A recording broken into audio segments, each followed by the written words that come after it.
चलिए पहले प्रश्न की बात करते हैं। देखिए प्रश्न आपसे क्या कह रहा है। कह रहा 19 फरवरी 1924 ईस्वी को प्रधानमंत्री नरेंद्र मोदी ने उत्तर प्रदेश में किस मंदिर का शिलान्यास किया। क्या कह रहा, प्रश्न थोड़ा समझने का प्रयास करिएगा। कह रहा 19 फरवरी 1924 ईस्वी को प्रधानमंत्री नरेंद्र मोदी ने उत्तर प्रदेश में, कहां पर, उत्तर प्रदेश में किस मंदिर का शिलान्यास किया। ए ऑप्शन आपसे कह रहा है श्री कल्की धाम मंदिर, बी कह रहा है हनुमंत धाम मंदिर, सी कह रहा है राधे श्याम मंदिर और डी कह रहा है इनमें से कोई नहीं। देखिए ये सब जो प्रश्न है यह निश्चित तौर पे करंट अफेयर से संबंधित है। यहां से निश्चित तौर पे आपको प्रश्न पूछे जाएंगे। चलिए जितने भी मित्र हैं ज्यादा से ज्यादा जो है यह प्रश्न का उत्तर बताने का कष्ट करें। चलिए यहां पर पहले जो है यहां पर हम देख रहे हैं, यहां पर संदीप कुमार जी हैं, राजकुमार जी हैं, अमित कुमार जी हैं, सुमन यादव जी हैं, कुलदीप जी हैं। बिल्कुल सही। देखा जाए तो 19 फरवरी 1924 ईस्वी को प्रधानमंत्री नरेंद्र मोदी ने 19 फरवरी 2024 ईस्वी को प्रधानमंत्री नरेंद्र मोदी ने उत्तर प्रदेश में जो है श्री कल्की धाम मंदिर का शिलान्यास किया। अब बात आती है यह मंदिर कहां पर है। यह मंदिर उत्तर प्रदेश के जो है यह संभल जिले में है। यह मंदिर कहां पर है, यह उत्तर प्रदेश के संभल जिले में है। इस मंदिर के अध्यक्ष की अगर हम बात करते हैं, इसके अध्यक्ष कौन है, आचार्य प्रमोद कृष्णन। आचार्य प्रमोद कृष्णम जो है इसके क्या है, अध्यक्ष है। आप लोग इनको जानते होंगे। यह पहले जो है कांग्रेस के प्रवक्ता थे, इस समय जो है यह भाजपा के क्या है, प्रवक्ता हैं। इस मंदिर की जो विशेषता है, इस मंदिर में 10 गर्भगृह है। इस मंदिर में कितने गर्भगृह हैं, 10 गर्भगृह है, जिसमें भगवान विष्णु के जो है 10 अवतारों को क्या किया जाएगा, यह स्थापित किया जाएगा। दूसरी बहुत महत्वपूर्ण बात है, ऑप्शन दूसरे पर आ जाते हैं। देखिए दूसरा ऑप्शन जो है हनुमंत धाम मंदिर है। इस मंदिर की स्थापना 6 जुलाई 2022, बिल्कुल नोट करते चलिएगा, प्रश्न बिल्कुल यहीं से आएंगे। एक बार आप लोग वीडियो को ज्यादा से ज्यादा शेयर करिए। यह दूसरा प्रश्न है, यह देखा जाए 6 जुलाई 2022 ईस्वी को, 6 जुलाई 2022 ईस्वी को उत्तर प्रदेश के मुख्यमंत्री योगी जी ने हनुमंत धाम मंदिर का उद्घाटन किया। यह मंदिर कहां पर है, यह मंदिर जो है लखनऊ में है। अगर नदी की बात किया जाए तो यह मंदिर जो है किस नदी के किनारे पर है, यह गोमती नदी के किनारे है।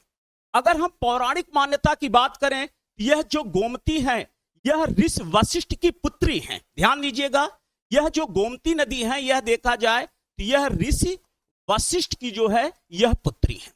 बिल्कुल क्लियर हो गया ना। यहां दोनों ऑप्शन से आपसे क्वेश्चन पूछा जा सकता है कि 19 फरवरी 2024 को प्रधानमंत्री नरेंद्र मोदी ने उत्तर प्रदेश में किस मंदिर का शिलान्यास किया। वह मंदिर श्री कल्की धाम मंदिर है। यह मंदिर जो है उत्तर प्रदेश के संभल जिले में स्थित है। इसके अध्यक्ष कौन है, आचार्य प्रमोद कृष्णन है। इस मंदिर में कितने गर्भगृह हैं, 10 गर्भगृह हैं, जिसमें भगवान विष्णु के 10 अवतारों को स्थापित किया जाएगा। एक और दूसरा जो है हनुमंत धाम मंदिर की बात करते हैं, इसका शिलान्यास 6 जुलाई 2022 ईस्वी को हुआ। कहां पर, लखनऊ। और जो है यह मंदिर जो है गोमती नदी के किनारे पर स्थित है और गोमती नदी जो है यह ऋषि वशिष्ठ की क्या है, पुत्री है। क्लियर हो गया। चलिए आप लोग वीडियो को ज्यादा से ज्यादा शेयर करते रहिए और अगले प्रश्न की बात कर लेते हैं। आइए दूसरे प्रश्न की हम बात करते हैं। उत्तर प्रदेश सरकार ने किस विश्वविद्यालय के मुख्य भवन में वैदिक 3D संग्रहालय बनाने की मंजूरी दी। उत्तर प्रदेश सरकार ने किस विश्वविद्यालय के मुख्य भवन में वैदिक 3D संग्रहालय बनाने की मंजूरी दी। तो अगर हम पहला जो है ऑप्शन देखते हैं, ए कह रहा है इलाहाबाद विश्वविद्यालय, बी कह रहा है काशी हिंदू विश्वविद्यालय, सी कह रहा है आपका लखनऊ विश्वविद्यालय और डी कह रहा है संपूर्णानंद संस्कृत विश्वविद्यालय। देखिए प्रश्न ऐसे आएंगे, ठीक है। यहां पर जितना ध्यान दीजिएगा, जिसका करंट अफेयर्स तैयार हो गया उसका परीक्षा निकल गया, क्योंकि जो भी प्रश्न थे हमने सारे के सारे प्रश्न इतने हल करवा दिए हैं कि सारे प्रश्न आप लोगों के जो है जबान पर होंगे। हमने जो है लगातार 2021 से लगातार हम प्रश्नों को हल करवा रहे हैं। जो आपका चैप्टर वाइज प्रश्न है इतने हुए हैं, आप लोगों के जबान पर याद होगा। आप लोगों को प्रश्न कहां से करने हैं? करंट अफेयर्स के प्रश्न करने हैं, पाश्चात्य कला से प्रश्न करना है। जो सरल टॉपिक था उसको तो हम जो है इतनी बार करवा चुके हैं, तो आप किसी भी प्रश्न को, किसी भी कोई भी पढ़ाए, जब आप उसके प्रश्नों को देखेंगे तो लगेगा कितना हल्का प्रश्न करवाया जा रहा है। आपको प्रश्न करने की, प्रश्न को हल हो जाए, प्रश्न कैसा बना है, वहां देखने में सुंदर लग रहा है, कैसा लग रहा है, उसकी बातें छोड़िए। चलिए आइए अगले प्रश्न की बात, हाँ इस प्रश्न की बात करें। उत्तर प्रदेश सरकार ने किस विश्वविद्यालय के मुख्य भवन में वैदिक 3D संग्रहालय बनाने की मंजूरी दिया? वह विश्वविद्यालय क्या है? यह है संपूर्णानंद संस्कृत विश्वविद्यालय। अगर हम इसकी बात किया जाए तो भारत सरकार भारतीय धर्म और संस्कृत को सजोए रखने के लिए संपूर्णानंद संस्कृत विश्वविद्यालय में यहां पर वैदिक 3D संग्रहालय की क्या की, यहां पर जो है मंजूरी दी। अब इसका कार्य क्या है? यह संग्रहालय लिखिएगा, यह संग्रहालय, यह संग्रहालय ज्योतिष, खगोल विज्ञान, यह संग्रहालय किसके लिए है? यह ज्योतिष हो गया, खगोल विज्ञान हो गया, वैदिक साहित्य हो गया,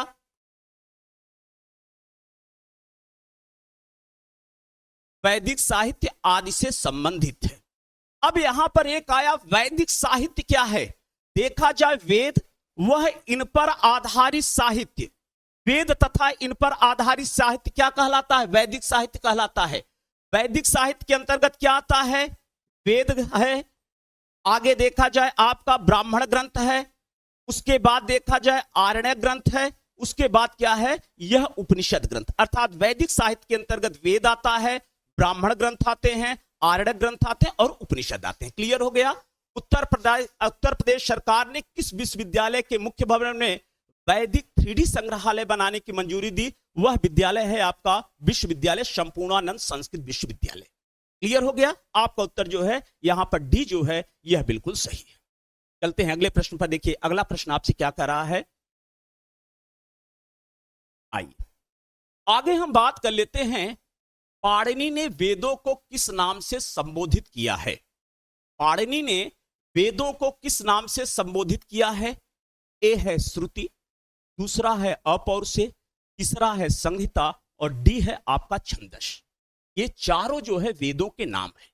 लेकिन यहां किसके अकॉर्डिंग यहां कह रहा है, पाणिनि ने वेदों को किस नाम से यहां पर संबोधित किया है? अब यहां पर देखा जाए वेदों को श्रुति कहा जाता है। देखिए अगर कोई भी जो है, जब मानव समाज का विकास हुआ तो क्या हुआ? सबसे पहले लोगों ने भाषा सीखा। अगर बच्चा सबसे पहले क्या सीखता है? भाषा सीखता है। बाद में क्या सीखता है? उसको जो है लिपि की जानकारी होती है। तो अर्थात जो है यहां वेदों को क्या कहा गया? श्रुति। क्योंकि क्या होता था, जो वैदिक साहित्य का ज्ञान होता था उसको सुनकर जो है याद किया जाता था। इसको अपौरुषेय कहा जाता है, क्योंकि जो वेद हैं वह क्या हैं? वह ईश्वर द्वारा रचित हैं, उसका संकलन किया गया है, इसीलिए इसको अपौरुषेय कहा जाता है। अर्थात इसकी रचना पुरुषों के द्वारा नहीं की गई है, यह ईश्वरीकृत रचना है। तीसरा संहिता कहा गया है। जब कृष्ण द्वैपायन ने वेदों को संकलित किया, जो श्रुति के रूप में पीढ़ी दर पीढ़ी चली आ रही थी, जब इसको संकलित किया गया तब इसको क्या कहा गया? संहिता कहा गया। पाणिनि ने जो है वेदों को क्या कहा गया? छंदस कहा गया, क्योंकि जो वेद लिखे गए वह मुक्त छंद में लिखे गए हैं। इसको जो है पाणिनि ने क्या कहा? छंदस कहा, क्योंकि पाणिनि जो है वह संस्कृत के जो है प्रसिद्ध जो है व्याकरण के जो है विद्वान थे। पाणिनि जो है संस्कृत व्याकरण के क्या थे? वह विद्वान थे। तो आपका उत्तर क्या है? यहां पर डी जो है यह बिल्कुल जो है सही है। क्लियर है? एक बार आप लोग जो है जितने भी मित्र हैं आप लोग ज्यादा से ज्यादा जो है वीडियो को शेयर करें। चलते हैं अगले प्रश्न की बात कर लेते हैं। देखिए अगला प्रश्न आपसे क्या कह रहा है? अगला प्रश्न कह रहा है यहां पर, संगोल के शिखर पर कौन सा जानवर मौजूद है? कह रहा है संगोल के शिखर पर कौन सा जानवर मौजूद है, या कौन सा पशु अंकित है, या कौन सा धार्मिक पशु का वहां पर अंकन है? ए कह रहा है अश्व, बी कह रहा है गज, सी कह रहा है नंदी और डी कह रहा है मयूर। तो आप लोग यह जानते हैं। सबसे पहले बात कर लेते हैं यह संगोल क्या है। सबसे पहले बात करते हैं यह जो है संगोल क्या है। संगोल जो है, संगोल राजदंड है। संगोल जो है स्वर्ण परत, ध्यान दी लिखिएगा स्वर्ण परत, संगोल स्वर्ण परत राजदंड है। यह क्या है? यह जो है स्वर्ण परत जो है राजदंड है। इसका इतिहास चोल साम्राज्य से जुड़ा हुआ है। इसका इतिहास किससे जुड़ा हुआ है? इसका इतिहास जो है यह चोल साम्राज्य से जो है यह जुड़ा हुआ है। और जो है इसकी ऊंचाई आपसे पूछी जा सकती है। इसकी ऊंचाई जो है 5 फीट है। 5 फीट का मतलब 1.5 मीटर। इसकी ऊंचाई जो है कितना है? ऊंचाई की बात कर ले, यह जो है कितना है? यह जो है 5 फीट है, अर्थात 1.5 मीटर। क्लियर है? और जो है शिखर पर कौन सा पशु विराजमान है? यह जो है नंदी महाराज जो है वहां पर क्या है? विराजमान है। तो आपका उत्तर क्या है? यहां पर सी जो है यह बिल्कुल जो है सही है। जो भी भाई बंधु ऑप्शन सी लगाए हैं उनके उत्तर क्या है? यहां पर बिल्कुल सही है। क्लियर है? आगे चलते हैं, अगले प्रश्न की बात कर लेते हैं। देखिए अगला प्रश्न आपसे क्या कह रहा है। अगला प्रश्न कह रहा है, ध्यान दीजिएगा, कह रहा है लोकसभा स्पीकर ओम बिरला की ओर से जारी की गई अधिसूचना के अनुसार नए संसद भवन का क्या नाम दिया गया? प्रश्न ऐसे होने चाहिए, ऐसे ही प्रश्न आपसे पूछेगा। कह रहा है लोकसभा स्पीकर ओम बिरला की ओर से जारी की गई अधिसूचना के अनुसार नए संसद भवन का नाम क्या होगा? ए ऑप्शन कह रहा है भारत का मंदिर, बी कह रहा है आर्य भवन, सी कह रहा है भारत का संसद भवन और डी कह रहा है लोकतंत्र का मंदिर। चलिए आप लोग जितने भी मित्र हैं इस प्रश्न को बताए, इस प्रश्न का आप लोग उत्तर बताइएगा। यहां पर हम देख रहे हैं अलका सिंह जी हैं, ऋषि जी हैं, रजनी देवी जी हैं, अनीता मौर्य जी हैं, यहां पूजा जी हैं। ठीक है, जितने भी मित्र हैं सारे मित्रों का उत्तर क्या है? यहां पर जो है बिल्कुल सही है। चलिए आइए देखा जाए। तो अब देखा जाए लोकसभा स्पीकर ओम बिरला की ओर से जारी की गई अधिसूचना के अनुसार नए संसद भवन का नाम क्या है? भारत का संसद भवन। क्या नाम है? भारत का संसद भवन। आपका उत्तर क्या है? यहां पर जो है सी जो है यह बिल्कुल सही है। यह जो भारत का संसद भवन है इसके आकार की बात करते हैं, त्रिकोणीय आकार में यह जो है संसद भवन कैसा है? यह जो है त्रिकोणीय आकार में है, त्रिकोणीय आकार में है। यह जो है कितने मंजिला है? यह जो है 4 मंजिला है। अब बात आती है इसके वास्तुकार कौन है? इसके वास्तुकार जो है बिमल पटेल हैं। इसके वास्तुकार कौन है? यह जो है बिमल पटेल जी जो है यह इसके वास्तुकार है। यह आपके लिए जो है यह महत्वपूर्ण है। यह जो आपका संसद भवन है यह 64,500 वर्ग मीटर क्षेत्र में फैला हुआ है। कितना है? 64,500 वर्ग मीटर जो है यहां पर देखा जाए क्षेत्रफल में क्या हुआ है? यह जो है फैला हुआ है। इस संसद भवन में 3 मुख्य द्वार हैं, ध्यान दीजिएगा, जिसको क्या कहा जाता है? ज्ञान द्वार। आगे देखिएगा, दूसरा क्या है? शक्ति द्वार। तीसरा जो है वह क्या है? कर्म द्वार। तो आपका जो है यहां पर आपने देखा कि आपका उत्तर क्या है? यहां पर सी है। क्लियर हो गया? तो आइए देखा जाए। तो आप लोग जो है इसको नोट भी कर लीजिएगा।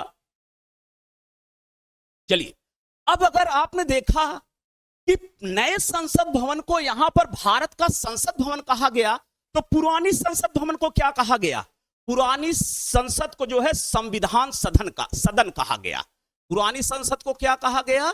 यहां पर इसको संविधान सदन कहा गया। तो आप इसको नोट कर लीजिएगा, जो पुराना संसद भवन है इसको संविधान सदन कहा गया। तो आपका उत्तर यहां पर क्या है? यह सी जो है यह बिल्कुल सही है।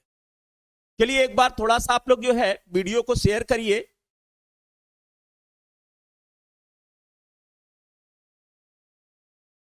चलिए अगले प्रश्न की बात। अगला प्रश्न कह रहा है किस चित्रकला शैली को पुरुष चित्र शैली कहा जाता है? कह रहा है किस चित्रकला शैली को पुरुष चित्र शैली कहा जाता है?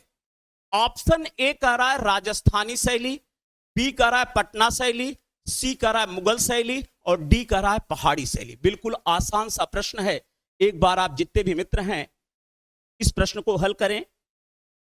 चलिए, यह छठवां प्रश्न का उत्तर है। यहां जितने भी मित्र हैं ज्यादातर लोगों का उत्तर क्या है, यह गलत है। देखा जाए तो यह जो है पटना शैली को क्या कहा जाता है, यह उत्तर आपका क्या है, बी है। देखा जाए तो पटना शैली को क्या कहा जाता है, पटना शैली को हम कंपनी शैली कहते हैं। ठीक है, इसी जो है पटना या कंपनी शैली को क्या कहा जाता है, इसी को कहा जाता है पुरुष चित्र शैली। इसी को क्या कहा जाता है, यह जो है पुरुष चित्र शैली। अब बात आती है इस पटना शैली की खोज किसने किया, पटना शैली की खोज किसने किया, 1943 ईस्वी में। ध्यान दीजिएगा, 1943 ईस्वी में जो है पीसी मानक ने जो है पटना शैली की खोज किया। अब अगर उन्होंने पटना शैली की खोज किया तो किसी न किसी चित्रकार के चित्रों को तो खोज किया होगा। वह चित्र किसके थे, अर्थात पीसी मानक ने जिन चित्रों को खोज किया वह चित्र किसके थे, वह जो है चित्र शिवलाल के थे। वह चित्र किसके थे, वह चित्र जो है शिवलाल के थे।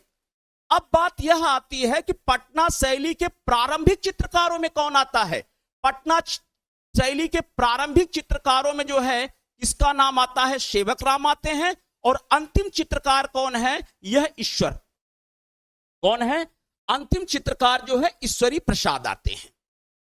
क्लियर हो गया, तो आपका उत्तर क्या हो गया, यहां पर बी जो है बिल्कुल सही है। इस चित्रकला शैली को पुरुष चित्र शैली कहा जाता है, पटना शैली को कहा जाता है। पटना शैली को ही हम क्या कहते हैं, कंपनी शैली कहते हैं, इसी को हम पुरुष चित्र शैली कहते हैं। 1943 ईस्वी में पीसी मानक ने जो है कंपनी शैली की खोज किया, और किसके चित्रों को खोजा, उन्होंने शिवलाल के चित्रों को खोजा। तो अब बात आती है कंपनी शैली या पटना शैली के प्रारंभिक चित्रकार कौन थे, तो वह कौन है, सेवक राम है। तो अगर हम प्रारंभिक चित्रकार के नाम बता देते हैं तो अंतिम चित्रकार का तो नाम बताना है ना, तो वह कौन है, वह ईश्वरी प्रसाद जी हैं। तो आपका उत्तर यहां पर क्या है, यह बी जो है आपका बिल्कुल सही है। जो भी भाई बंधु ऑप्शन बी लगाए हैं उनके उत्तर क्या है, यहां पर जो है बिल्कुल सही है। क्लियर हुआ, चलते हैं अगले प्रश्न की बात करते हैं। देखिए अगला प्रश्न आपसे क्या कह रहा है आगे। अब यहां पर प्रश्न कह रहा है बिहार की प्रसिद्ध लोक गायिका शारदा सिन्हा की मृत्यु कब हुई। कह रहा है बिहार की प्रसिद्ध लोक गायिका शारदा सिन्हा की मृत्यु कब हुई। ऑप्शन ए कह रहा है 5 नवंबर 2024 नई दिल्ली, बी कह रहा है 27 जनवरी 2024 दिल्ली, सी कह रहा है 10 फरवरी 2024 नई दिल्ली, और डी कह रहा है 27 जनवरी 2024 कोलकाता। आप लोग इस प्रश्न के बारे में बताइएगा इसमें कौन सा उत्तर जो है सही है। और दूसरा आपको यह बताना है कि जो भी डेट दिया गया है इस दिन जो है किसी न किसी कलाकार की मृत्यु हुई है। निश्चित तौर पर इस प्रश्न से आपको एक प्रश्न पूछेगा, प्रश्न ऐसा होना चाहिए जहां निश्चित तौर पर प्रश्न पूछे। यहां पर हमने बताया कि जो चारों कलाकार हैं, जो चारों आपको डेट दिया गया है, इस दिन किसी न किसी कलाकार की मृत्यु हुई है। तो अगर हम बात करते हैं बिहार की प्रसिद्ध लोक गायिका शारदा सिन्हा की मृत्यु कब हुई थी, यह 5 नवंबर 2024 यह नई दिल्ली में हुई थी। अगर इनके जन्म की बात किया जाए तो इनका जन्म 1 अक्टूबर, ध्यान दीजिएगा शारदा सिन्हा की बात हो रही है, 1 अक्टूबर 1952 ईस्वी में जो है यह देखा जाए तो बिहार में जो है इनका जन्म हुआ था। क्लियर हो गया, 1 अक्टूबर 1952 ईस्वी में बिहार में इनका जन्म हुआ था। आगे ध्यान दीजिएगा, लोकगीत के लिए या लोकगीत में प्रसिद्धि के कारण इन्हें बिहार कोकिला कहा गया। इनको क्या कहा गया, इनको जो है बिहार जो है कोकिला कहा गया। चलिए आगे की हम बात कर लेते हैं। इन्होंने जो है कई हिंदी फिल्मों में गाए, जैसे आप लोग इसको याद होगा, जैसे मैंने प्यार किया, हम आपके हैं कौन, गैंग ऑफ वासेपुर, जैसे जो है फिल्मों में इन्होंने इनके गीत गाए गए। इसके अलावा लोक गीतों में देखा जाए जैसे शादी विवाह हो गया, उत्सव के चित्र हो गए, बिहार के जो है परंपरागत जो वहां की विधाएं थी वहां से संबंधित जो है इन्होंने जो है वहां पर गीत गाए। ठीक है, तो आपने देखा कि आपका उत्तर क्या है यहां पर ए। अब तो बताना इनको भी है ना, 27 जनवरी 2024 को नई दिल्ली में गोगी सरोज पाल की मृत्यु होती है। ध्यान दीजिएगा, नोट कर लीजिएगा, गोगी सरोज पाल की मृत्यु हुई। आगे देखा जाए 10 फरवरी 2024 नई दिल्ली में ए रामचंद्रन नायर की मृत्यु हुई। ए रामचंद्रन नायर की मृत्यु हुई। अगला करा 27 जनवरी 2024 में कोलकाता में, ठीक है, श्रीला मजुमदार की जो है मृत्यु होती है। श्रीला मजुमदार जो क्या है, बंगाली अभिनेत्री हैं, कैंसर के कारण जो है इनकी जो है मृत्यु हो जाती है। तो आपका उत्तर क्या है, यहां पर ए ऑप्शन क्या है आपका जो है बिल्कुल सही है। ठीक है, चलते हैं अगले प्रश्न की बात कर लेते हैं। देखिए अगला प्रश्न आपसे क्या कर रहा है, आगे ध्यान दीजिएगा। करा युद्ध और शांति नामक पुस्तक किसकी है? ए कह रहा है कांट, बी कह रहा है एम.एफ. हुसैन, सी कह रहा है लियो टॉलस्टॉय और डी कह रहा है अरस्तु। करा युद्ध और शांति नामक जो है यह पुस्तक किसकी है? तो आप लोग निश्चित तौर पे यह जानते हैं यह पुस्तक किसकी है, यह लियो टॉलस्टॉय की जो है पुस्तक है। तो आपका उत्तर क्या है, यहां पर सी जो है यह बिल्कुल सही है। यह पुस्तक जो है 1869 ईस्वी में क्या हुआ था, इस पुस्तक को जो है प्रकाशित किया गया था। तो चलते हैं अगले प्रश्न की बात कर लेते हैं। देखिए अगला प्रश्न आपसे क्या कह रहा है, आगे अगला प्रश्न कह रहा है निम्नलिखित में से किस कलाकार को होम्योपैथिक, हस्तरेखा, फोटोग्राफी की जानकारी थी? करा निम्न में से या निम्नलिखित में से किस कलाकार को होम्योपैथिक, हस्तरेखा, फोटोग्राफी की जानकारी थी? ए कह रहा है शंखो चौधरी, बी कह रहा है दीपक बनर्जी, सी कह रहा है लक्ष्मी गौड़ और डी कह रहा है जगमोहन चोपड़ा। चलिए मित्र आप लोग इस प्रश्न का जवाब दीजिएगा। चलिए जितने भी मित्र हैं इस प्रश्न का जो है आप लोग जवाब दीजिएगा। सारे के सारे प्रश्न जो है यह बहुत ही महत्वपूर्ण है।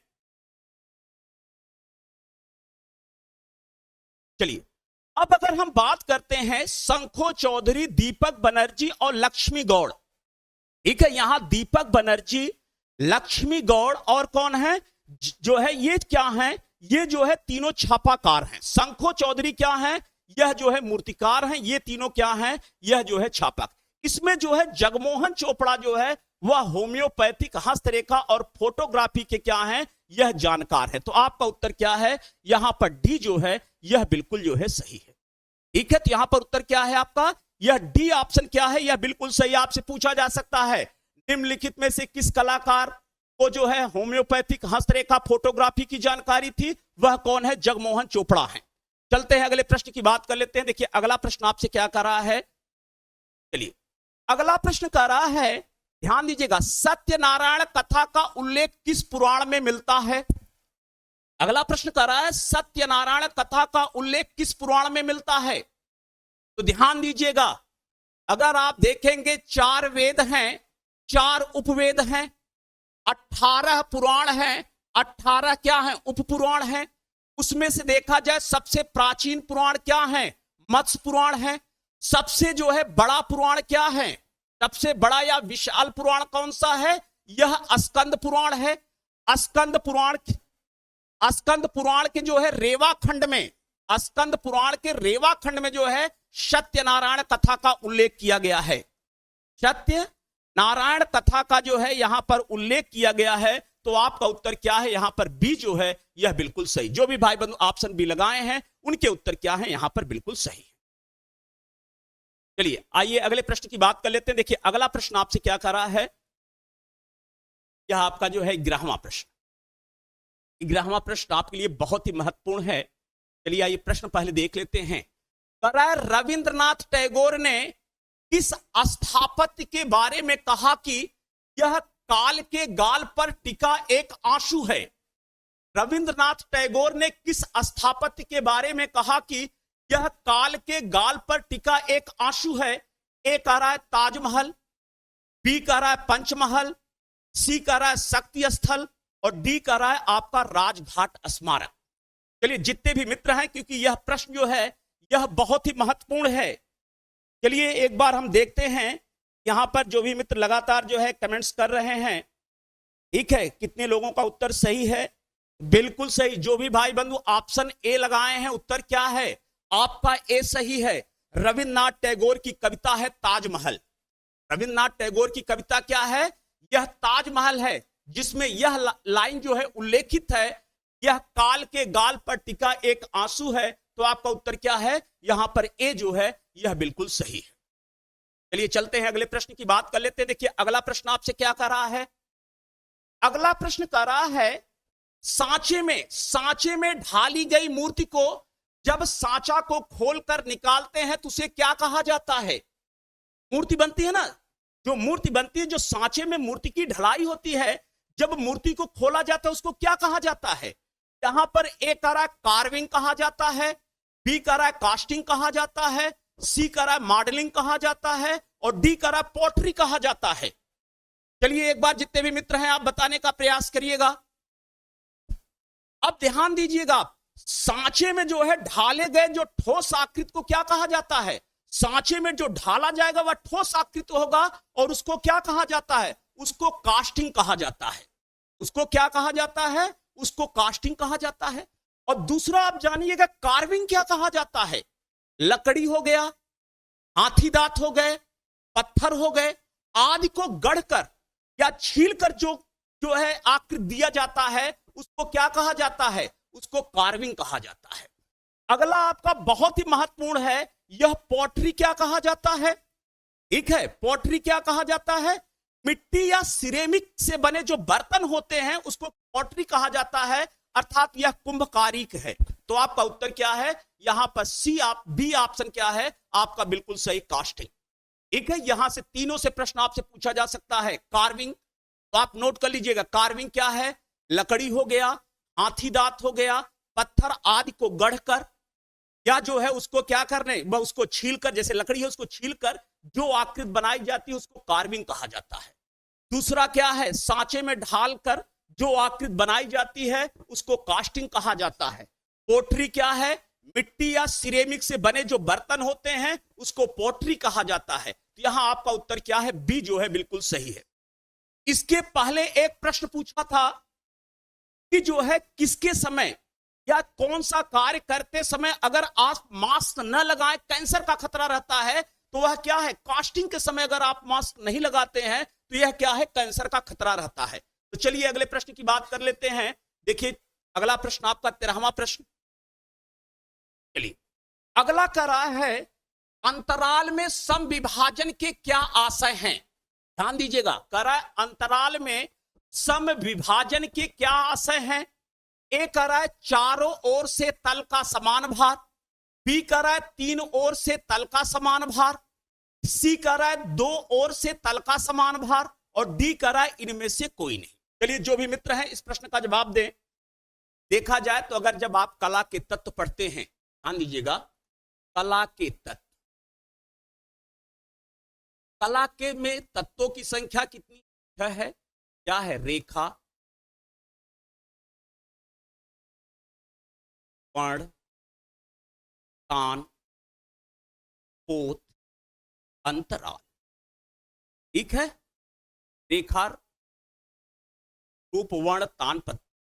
एक कलाकार इन 6 तत्वों का संयोजन करके, उचित संयोजन करके क्या करता है? चित्रों का निर्माण करता है। और जिस नियमावली से जोड़ा जाता है उसी को क्या कहा जाता है? संयोजन का सिद्धांत कहा जाता है। उसी को क्या कहा जाता है? उसी को संयोजन का सिद्धांत कहा जाता है। अब यहां कर रहा है अंतराल में सम विभाजन के लिए, यहां असम विभाजन की बात नहीं कर रहा है। सम विभाजन का मतलब समान भार। यहां पर जो है सम विभाजन का मतलब है कि चारों तरफ क्या हो? समान। आप इस आधार पे प्रश्न को क्या कर सकते हैं?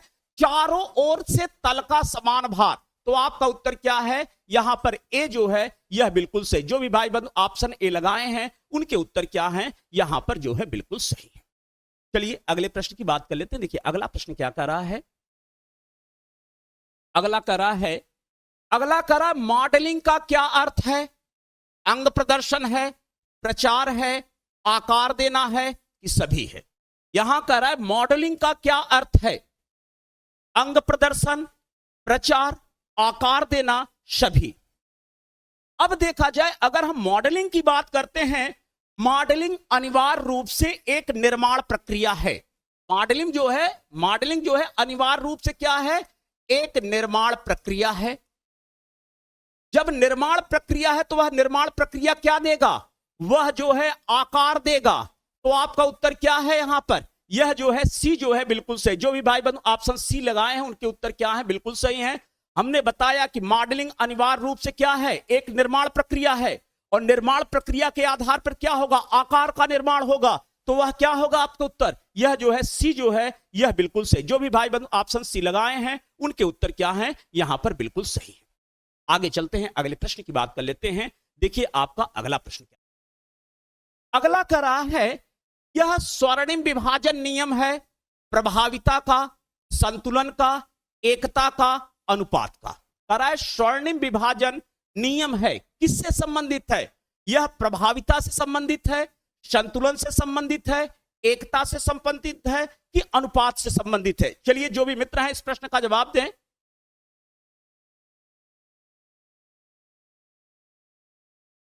चलिए अब यहां पर इसके पहले क्वेश्चन पूछा गया था, स्वर्णिम विभाजन का सिद्धांत ग्रीक वासियों ने विकसित किया। चलिए ध्यान दीजिएगा, स्वर्णिम विभाजन का सिद्धांत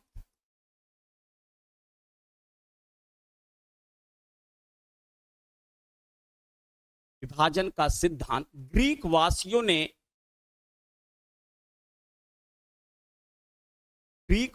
ने विकसित किया।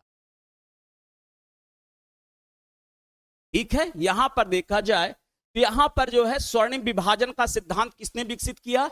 यह जो है ग्रीक वासियों के द्वारा जो है विकसित किया। ठीक है, इसके तहत अंतराल को अब देखा जाए, अर्थात इस नियम के तहत जो है अंतराल को क्या किया जाता है? अंतराल को 3:5, अंतराल को जो है 3:5 या 18:15 में क्या किया जाता है? यह विभाजित किया जाता है।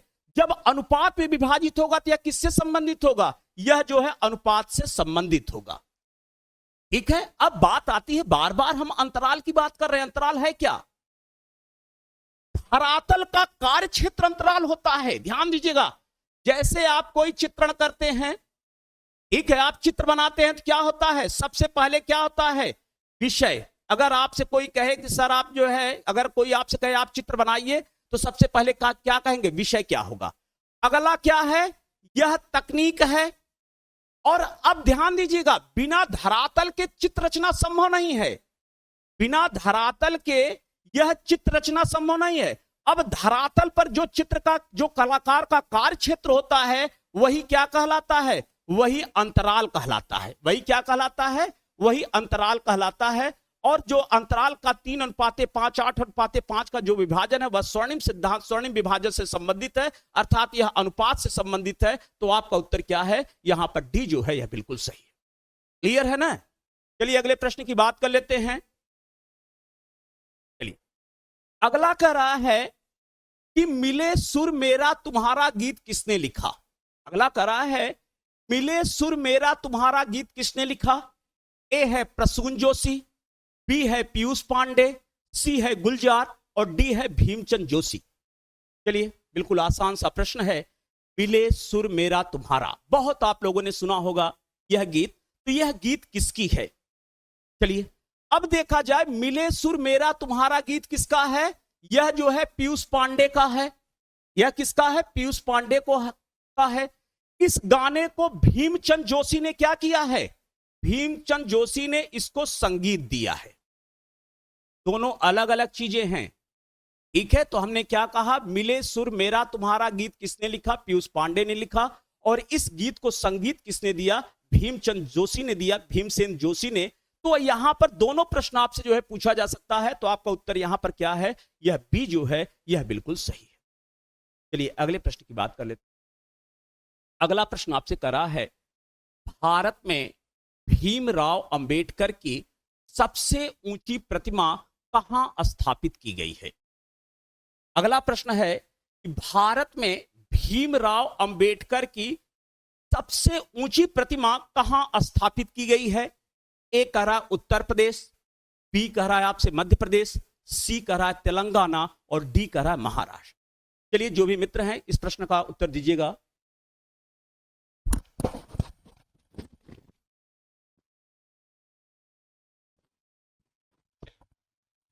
एक बार आप जितने भी मित्र हैं निश्चित तौर पे आप लगातार जो है सहयोग कर रहे हैं, आप लोगों को भी आ रहा है।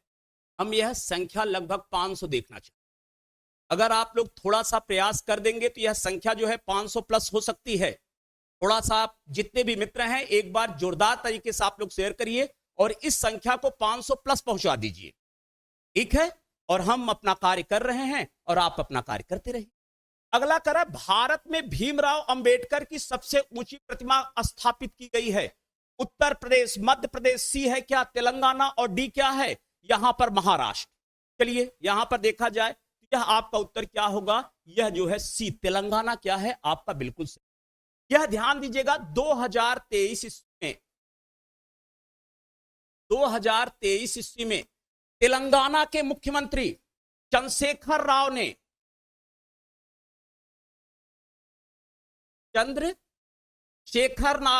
ने हैदराबाद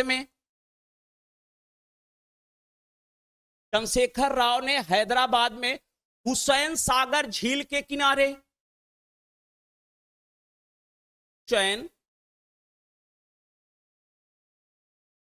हुसैन सागर झील के किनारे अंबेडकर की 132वीं जयंती पर, यह बहुत ही महत्वपूर्ण है, अंबेडकर की 132वीं जयंती पर 125 फीट ऊंची 125 फीट जो है प्रतिमा को स्थापित किया, ठीक है। या प्रतिमा का जो है अनावरण किया। अब जो मूल प्रश्न, ठीक है, इस प्रतिमा का डिजाइन किसने किया, रामवंजी सुतार ने, ठीक है। कौन है, मूर्तिकार है रामवंजी सुतार, ठीक है। तो आपका उत्तर जो है यहां पर सी जो है यह बिल्कुल। अगर हम रामवंजी सुतार की बात करते हैं, इनका जन्म जो है फरवरी 1925 ईस्वी में धुलिया पड़ता है आपके महाराष्ट्र में, यहीं पर जो है इनका जन्म हुआ था। इनके पिताजी का नाम जो है वंजी हंसराज है, जो जाति वह कर्म से जो है बढ़ई थे, जो जाति वह कर्म से क्या थे, यह जो है बढ़ई थे। वंजी सुतार जो है रामकृष्ण जोशी की प्रेरणा से बंबई के सबसे प्रतिष्ठित कला विद्यालय sir J school of art Mumbai से जो है इन्होंने शिक्षा प्राप्त किया। इनका सबसे महत्वपूर्ण क्या कार्य क्या था, स्टैच्यू ऑफ यूनिटी, जिसकी ऊंचाई जो है 597 फीट थी। और आप स्टैच्यू ऑफ यूनिटी के बारे में जानते हैं कि वह सरदार वल्लभ भाई पटेल से संबंधित जो है मूर्ति है। तो 100 जो है 197 का मतलब है 182 फीट ऊंची जो है मूर्ति, ठीक है। इनका मुख्य विषय क्या था, इनका मुख्य विषय जो है महात्मा गांधी थे। इनका मुख्य विषय क्या है, यह जो है महात्मा गांधी है। तो आपका उत्तर क्या है, यहां पर है, यह बिल्कुल क्लियर है। चलिए अगले प्रश्न की बात करते हैं। अगला प्रश्न कर रहा है, स्टैच्यू ऑफ इक्वेलिटी की प्रतिमा किससे संबंधित है। यहां पर बहुत ही महत्वपूर्ण प्रश्न आ गया, कह रहा है स्टैच्यू ऑफ इक्वेलिटी की प्रतिमा यह किससे संबंधित है। चलिए अब यहां पर देखा जाए तो कह रहा है स्टैच्यू ऑफ इक्वेलिटी की प्रतिमा किससे संबंधित है। ए कह रहा है सुभाष चंद्र बोस से, बी कह रहा है शंकराचार्य से, सी कह रहा है परशुराम से और डी कह रहा है किससे, रामानुजाचार्य से। एक बार जितने भी मित्र हैं इस प्रश्न बताएंगे। देखा जाए तो यहां पर स्टैच्यू ऑफ इक्वलिटी की प्रतिमा किससे संबंधित है, यह जो है रामानुजाचार्य से जो है यह संबंधित। अब इसके बारे में कुछ एक कर देते हैं। देखिएगा फरवरी 2022 ईस्वी में, फरवरी 2022 ईस्वी में भारत के प्रधानमंत्री नरेंद्र मोदी ने, भारत के प्रधानमंत्री नरेंद्र मोदी ने शमशाबाद, कहां पर, यह जो है 2022 ईस्वी में, यह शमशाबाद कहां पड़ता है आपका, यह जो है हैदराबाद, यह जो है शमशाबाद जो है आपके हैदराबाद में पड़ता है। वहीं पर स्थित कौन था, श्री दंडी चिन्ना स्वामी, श्री दंडी चिन्ना स्वामी के आश्रम में जो है आचार्य रामानुजाचार्य की इन्होंने 216 फीट, ठीक है, कितना है यह 216 फीट जो है ऊंची मूर्ति का जो है इन्होंने अनावरण किया। ठीक है, स्टैचू ऑफ इक्वलिटी का मतलब है समता की मूर्ति। यह जो है स्टैचू ऑफ इक्वलिटी की मतलब क्या है, यह जो है समता की मूर्ति। तो आपका उत्तर क्या है, यहां पर डी जो है। मैंने आपको क्या बताया कि फरवरी 2022 ईस्वी में प्रधानमंत्री नरेंद्र मोदी ने शमशाबाद अर्थात हैदराबाद में स्थित श्री दंडी चिन्ना स्वामी के आश्रम में आचार्य रामानुजाचार्य की जो है उन्होंने मूर्ति जो है स्थापित किया। इसकी ऊंचाई जो है कितना है, यह 270 फीट है। ठीक है, और स्टैचू ऑफ इक्वलिटी का मतलब क्या है, यह जो है समता की मूर्ति है। तो आपका उत्तर क्या है, यहां पर जो है यह बिल्कुल। चलते हैं अगले प्रश्न। अगला प्रश्न कर रहा है सम्मेलित करें। यहां पर भारत में स्थित मूर्ति है और दूसरा जो है किस महापुरुष करा, स्टैचू ऑफ प्रॉस्पेरिटी, यह जो है नाड प्रभु कैंपेगौड़ा का है। अगला करा स्टैचू ऑफ डिग्निटी, यह जो है रामानुजाचार्य का है। सी करा स्टैचू ऑफ पीस, अगला लिखा है जैनाचार्य सुरेश्वर जी महाराज। अगला करा स्टैचू ऑफ बिलीफ, भगवान शिव। इसको आप जो है सुमेलित करने का प्रयास करिएगा, इसमें कौन सा सही है। ठीक है, चलिए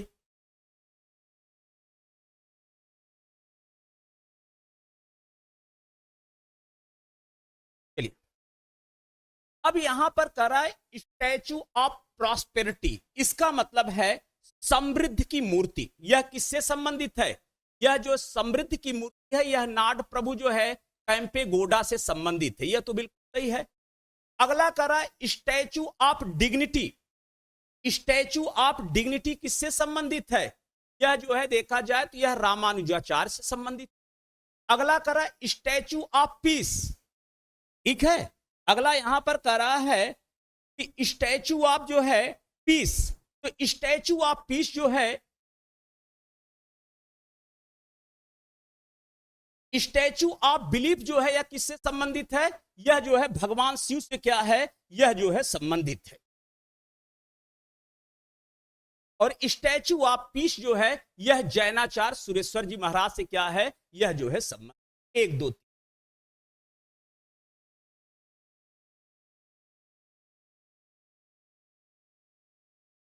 ठीक है, चलिए अगले प्रश्न। यहां पर करा है 2024 ईस्वी में राष्ट्रीय कालिदास अकादमी पुरस्कार किसे मिला। करा है 2024 में राष्ट्रीय कालिदास अकादमी पुरस्कार किसे मिला। ए करा डॉक्टर शंकर शर्मा, बी करा ज्योति भट्ट, सी करा लक्ष्मा गौड़ और डी करा केजी सुब्रमण्यम। चलिए मित्र, इस प्रश्न का एक बार जवाब दीजिएगा, बहुत ही महत्वपूर्ण है। 2024 में राष्ट्रीय जो है राष्ट्रीय कालिदास अकादमी पुरस्कार किसे प्राप्त हुआ। यह पुरस्कार जो है डॉक्टर शंकर शर्मा को जो है प्राप्त हुआ था। तो यह आपका उत्तर क्या है, यह ए जो है बिल्कुल। इनकी एक पेंटिंग है, पेंटिंग जो है देवी नंदनी, इसको याद कर लीजिएगा। देवी नंदनी यह इनकी क्या है, प्रमुख पेंटिंग। ठीक है, तो आपका उत्तर यहां पर ए जो है यह बिल्कुल। चलते हैं अगले प्रश्न की बात करते हैं। अगला करा चाइल्डहुड, यह किस कलाकार की है। चाइल्डहुड मेमोरी सीरीज यह किस कलाकार की है। ए करा राजेंद्र, बी करा मुकुल पवार, सी करा अवधेश मिश्र, डी करा आपका मदन लाल। पर जो भी मित्र हैं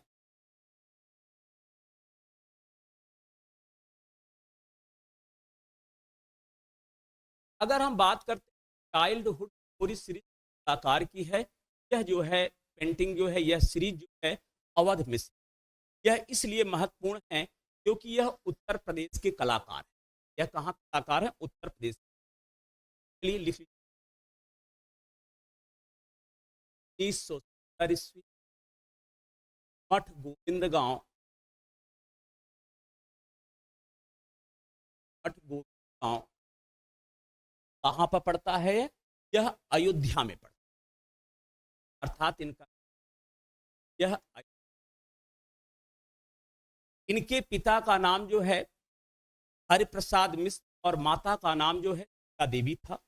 इन्होंने जो शिक्षा शिक्षा प्राप्त किया था वह देखा जाए बीएचयू है, यहां से जो है शिक्षा प्राप्त किया था। इसके साथ साथ जो है लखनऊ कला विद्यालय से उन्होंने जो है शिक्षा जो है, ये देखा जाए तो ये इंदिरा कला संगीत विश्वविद्यालय, इंदिरा कला एवं संगीत विद्यालय खैरागढ़ से इन्होंने डीलिट की उपाधि जो है इन्होंने प्राप्त की। इनका जो क्या है बिजुका सीरीज, ध्यान दीजिएगा, इनको बिजुका का जादूगर कहा, बिजुका का जादूगर, ठीक है।